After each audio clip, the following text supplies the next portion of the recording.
Hey, what's up? It's Madeline Paquette. I'm a certified sommelier and co-founder of Folly.com. And today, we're going to discover the magic of wine. Episode 1. What is wine? If you were to simmer down all the erudite definitions of wine into a single phrase, it would probably sound something like this. Wine is an alcoholic beverage made with fermented grapes. Actually, if you want to nitpick, and I know you will, wine can be made with any type of fermented fruit. Blackberries, cranberries, apples, bananas, whatever. But in most cases, wine is made with grapes. And these grapes I'm talking about, they're not your typical supermarket variety.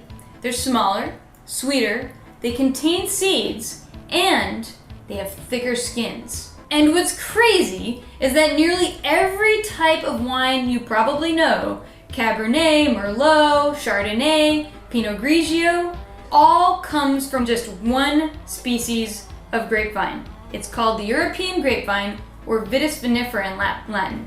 And technically speaking, it actually came from the Middle East, but that's another story for another time.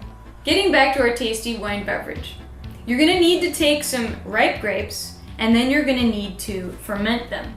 By the way, grapes only ripen once a year, so you only really get one chance a year to make wine. And this is where the concept of vintage comes from.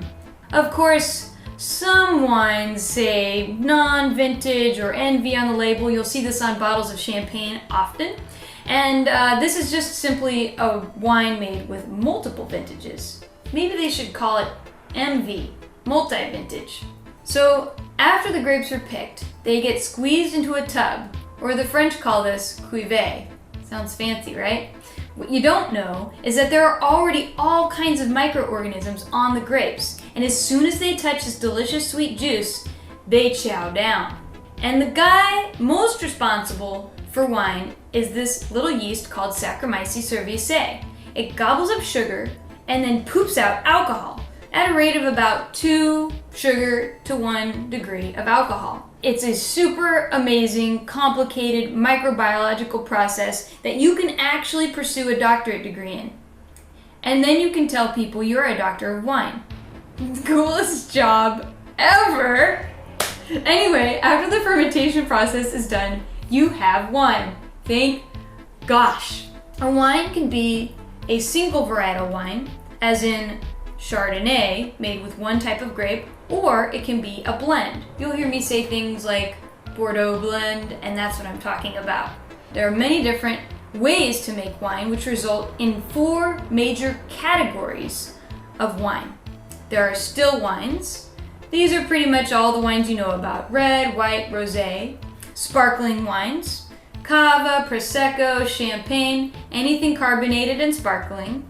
Fortified wines. Fortified wines are wine plus fortified spirit, and that is to preserve the wine. And some of these fortified wines have shelf lives of hundreds of years. No joke. And then the last type of wine people often don't realize is a wine. It's called an aromatized wine. It's a wine imbued with aromatic herbs, flavoring sugar, and it's often added distilled spirits. You probably know this as vermouth, and it makes a darn good Manhattan. Finally, on a bottle of wine, you'll see a few additional markings.